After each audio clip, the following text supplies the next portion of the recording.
Hello everyone, my name is Heather and welcome to the channel Bookables. Today I'm here to talk about the nine books I read in the month of April. Overall, I have to say it was a great reading month, probably my best reading month thus far as quality of books happening. So usually in my wrap-up videos, I talk about my least favorite book working up to my favorite. I'm going to kind of do it differently this month just because I did a reading vlog and I did a review video, so I'm going to kind of break them up into sections. So the first section I'm going to talk about is baseball romances. Baseball romance reading vlog. So if you want to see that, I'll link it up here and down below. But I read 3 baseball romances in that video. The first one being Caught Up by Liz Tomford. This is book 3 of her Windy City series, and I'd say it's like right smack dab in the middle for me. I think The Right Move is still my favorite. This one is about Kai and Miller. Kai is a single dad who is a pitcher on the baseball team, and he is having a hard time finding and keeping a nanny. His boss is like, you know what, you're gonna hire my daughter who's like a hotshot pastry chef, but she's taking time off and you can't fire her. And you can guess what happens from there. A lot of romance and things like that. Overall, I really enjoyed it. I would give it 3.5 out of 5, I think. Rating it, I gave it a 4, but I just didn't love it as much as The Right Move. The chemistry wasn't 100% there for me like the second book was, but overall I did enjoy it. I do enjoy this series, and I believe the 4th book in this series is coming out later this year, and it's about Kai's brother who, I forget what position he plays on the baseball team, but it's another baseball romance, so I would definitely be reading that one. The other baseball romance book I read was The Art of Catching Feelings by Alicia Thompson. This one actually comes out in June. I read it early. I'm sorry.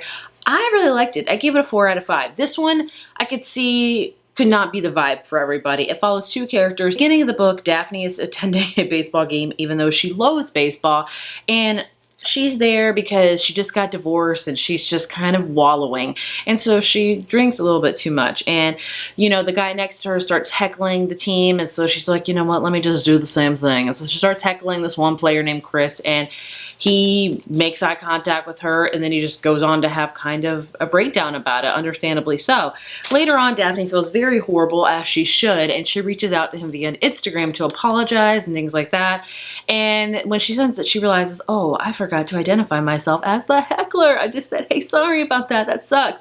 They start talking, and it's kind of, I want to say it's catfishy, because not only is Daphne talking to Chris like online and she doesn't go by her real name at all, she gets a job with the team where she has to work with Chris, and she knows she's talking to him online and in person, but he has no clue. So it's you know, it's not very good. There's books that I've read like that before that I've loved. I do think this one kind of wraps up nicely, things like that. And I did enjoy the romance, which was why I gave it a 4 out of 5. But I can definitely see a lot of people not liking it for that aspect, which 100% totally agree. Like, first half, I was like, I am not jiving well with this book. I do not like it. I'm okay to do these things, but so I totally get it. I gave it a 4 out of 5 because I like the romance. I like the baseball aspect as well, because Chris is going through a lot of hard things in his personal life, and it's affecting his game, understandably so. But I really enjoyed it. 4 out of 5, but I could see why a lot of people wouldn't.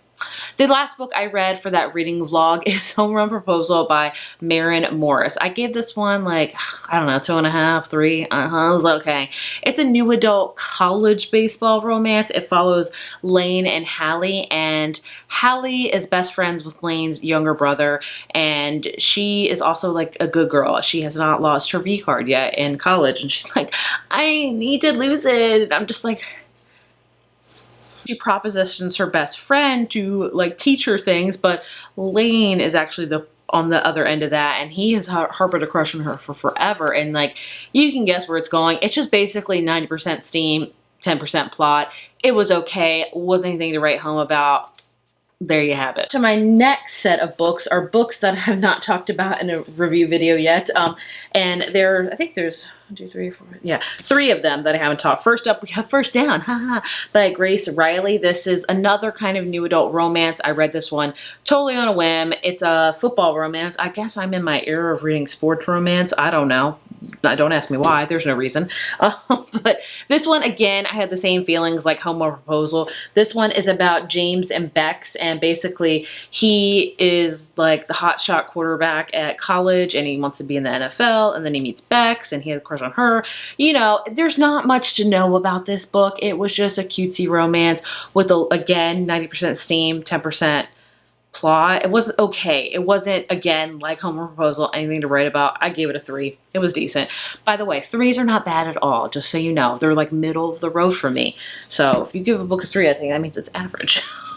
Then we have Ready or Not by Kara Bastone. I read this one because I've been seeing it everywhere on Book Talk, Bookstagram, things like that. The cover was intriguing, but I was hesitant to read it because it features accidental pregnancy or unexpected pregnancy, and I'm not usually a fan of that trope, but man, oh my gosh, this book has my heart. I gave it a 5 out of 5.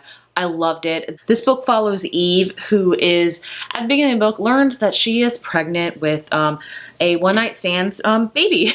And she, you know, is very, she doesn't know really what to do with her life because she's kind of floundering in her job. She doesn't really have a love life or anything like that. She's really looking to her best friend for support named Willa. Only Willa has been married for a while and she's trying to have a baby of her own, and she's having a lot of fertility issues. So Willa is kind of not there for her as much as she wants to be, understandably so. It's hard in either situation. Who should she find comfort in is Willa's older brother, Shep. She has known Shep for all of her life, and she's always kind of harbored a crush on Shep, and Shep is there for her from the get-go with the pregnancy. You can see where it's going. It's like a friends to lovers, really sweet, organic relationship. Like, Shep was so amazing. He is like the definition of cinnamon roll. Look up cinnamon roll in the dictionary, you're gonna find Shep. It was just a super cute book. It was realistic. It was heartfelt. 5 out of 5. If you just want a comfort book, I would recommend this one. Yes, it does feature accidental pregnancy, but man, it was so, so good. Then we have one that I'm kind of cheating off right now, and that is Powerless by Elsie Silver. I say I'm cheating because I still haven't finished this as of filming this, because I'm filming this a few days before May officially begins. But I know I'll finish it before May starts. You get what I'm saying? You get what I'm saying. This is book 3 in the Chestnut Spring series, which I really love. I did not love the first one, Flawless. Love the second one, Heartless. And I am enjoying Powerless. This one follows Jasper, who is a hockey player. Like I said, going on a sports romance thing. I don't know why. And he is kind of in and out with Sloane, who is like the cousin in this Eaton family. And he's always liked her. She's always liked him. It's like a will they, won't they. He's like kind of a tortured boy, and she's kind of like the golden ballet girl. And it's definitely got a lot of steam in it, but I'm really enjoying it so far. I think probably, you know what? Here's what I'll do. I'm going to put a little clip of editing me by the time I finish this to let you know what I think about it. But right now, I think it's going to be a 4. We'll see if I'm right. Editing me, and it's outside, so it's loud. Overall, 4 out of 5. I enjoyed it. Definitely still enjoy book 2 more, but will definitely be continuing on with this series 100% for sure. Steamy, cowboy, hockey, brothers. It's super cute. But there you have my thoughts and feelings on Powerless by Elsie Silver. Is that cheating? I don't know. And the last set of books I have to talk about are all books I reviewed very recently. They are all new releases that came out this month.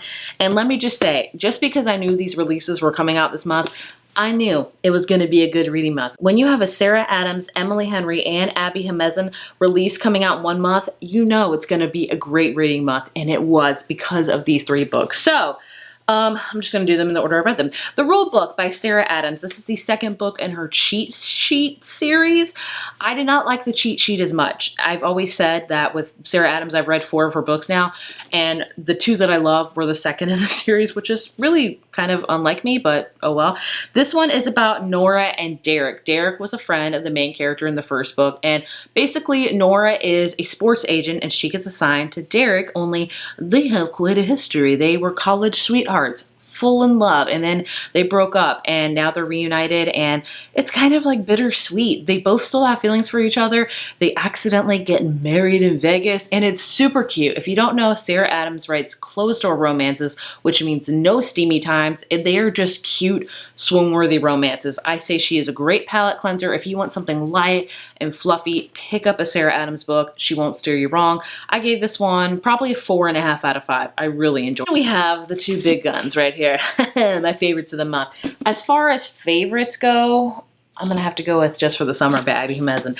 This book, oh my gosh, I love this book. She just keeps getting better. And I've liked her, I always say I liked her from the beginning, but I don't like her first book, The Friend Zone. I love the Happy Ever After playlist. That used to be my favorite book by her. Until this one. Like, she just, man, chef's kiss. I also say this book is very important that you make sure you read the series. So the first book is Part of Your World. Then we have a release that came out last month, Yours Truly, and then we have Just for the Summer. These all have adjoining characters, and sometimes I would say it's okay not to read them in order. It's not going to affect it, stuff like that. I definitely think this is a case where you should read the first 2 books because it will affect, like, you'll learn some things, if that makes sense. And so I would highly recommend reading the first 2 books. But basically, this book follows 2 characters who follow Emma and Justin. At the very beginning of this book, there's a Reddit thread that Justin makes, and he's like, I have a curse. Like, every time I'm with a girl, as soon as we break up, the next person she dates, will be the love of her life, her soulmate. And he's had this feeling that he's always kind of the guy right before. Emma reads this, she's a nurse, and she's like, holy crap, I have the same exact thing. And so she contacts him, they start talking, and they're like, you know what? Maybe we should like date for the summer, and then when we break up, our curses will kind of, you know, we'll each find our soulmate. You get what I'm saying? You can see the plot from a mile away. You know, it's there, it's obvious. But what makes this book so amazing is the other things. This book is full of trauma. I'm not going to tell you. Abby Humezen and Emily Henry both write romantic books, but romantic books that will punch you in the gut because they're full of in-depth emotions. And this one, Emma has a lot of childhood trauma. Her mom was kind of not there. She had to go in the foster care system several times. Her mother just floats in and out of her life and is not really a mother. At the beginning of this book, the mother comes back, and so Emma's like, oh, this is great, but how long is she going to stay for? And Emma has a lot of trauma from this, and you see it in her romantic relationships and her friendships and things like that, how this affects her. And that's a really big part of this book and a really important part of this book. Justin is also dealing with some trauma as well. Previously, his dad has died, and his mom is a single mom, and not only that, but he has to take custody of his 3 younger siblings for 10 years as his mom goes to jail. I'm not going to go into detail. You need to read the book about that, but his life is going to change, and he's angry, understandably so, because he's having to do these things.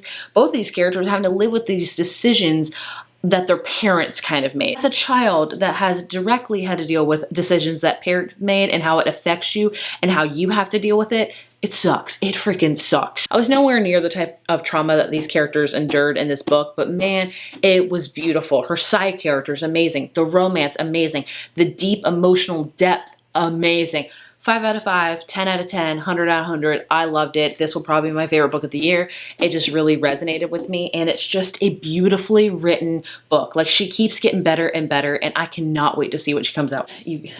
I'm so glad now she's getting hyped up and things like that, and I'm like, yes! I'm so excited about that. I'm so excited. So I loved it, clearly. And then the other one is Emily Henry's newest book, Funny Story. I have given every Emily Henry book a 5 out of 5, and it should be no surprise that this one is a 5 out of 5. I will say I did like Just for the Summer more. They're both 5 out of 5. This one came out more because it was just emotionally charged, man. This one is also dealing with some emotional things, but not nearly to the depth as Just for the Summer. This one follows a character named Daphne, who at the beginning of the book is engaged and happy. She was living in Virginia. What's up? I live in Virginia. But her fiance is from Michigan, so she decides to uproot her life and move to Michigan to start over, to get married, to have kids, to be a librarian. And then the next night after her fiance's bachelor party, he shows up and he's like, I cannot get married. I realize I've been in love with my best friend Petra all along. And Daphne's like, what the hell? And so she is torn. She has nowhere to go because she moved literally like, I don't know, cross country, but just away from her home for this guy. Then Miles shows up, and Miles is Petra's ex. So both Miles and Daphne have been broken up with in the hurtful ways ever. Like, they just got left. And so Miles is like, move in with me. You know, I don't have anybody to live with because Petra left. And, you know, we both can just drown in our sorrows. And that is where the book kind of starts with that, is Daphne kind of counting the days until she can leave again. She is a children's librarian, which I loved and adored. It was so cute how much she loved her job and how emphasis she put on it. I love that it showcased a librarian, which is just phenomenal because I love my local library and I love the people that work in it. And I think they're amazing people that are passionate. And I think that's awesome to see that in a book. Both Daphne and Miles are kind of starting over. Daphne very much so because she's moving. Because she moved and she's like, what the hell am I gonna do here? Miles is also he's had a lot of difficult childhood and things like that. And so he decides to show Daphne Michigan and things like that. You could put 2 and 2 together where there's gonna be a romance, but it was super cute. I love the relationship. Again, the side characters A+, the emotional depth A+, love it. I will say my favorite Emily Henry is still Happy Place because like this one just really, I read this at the right time in my life. It dealt with friendships in your 30s. And what do you know? I am a girl in her 30s with friends. This one though was amazing. I loved it. You have the 9 books I read in April. Did I say it was March? I don't even know at this point. Either way, it was a phenomenal reading month and I'm so excited for it. If May's not that good, I'll be okay because I could just look back on fond memories of April. I would love to know if you've read any of these books, what your thoughts and feelings were. Please leave them down in the comments. As always, thank you so much for watching, and I will see you in my next video.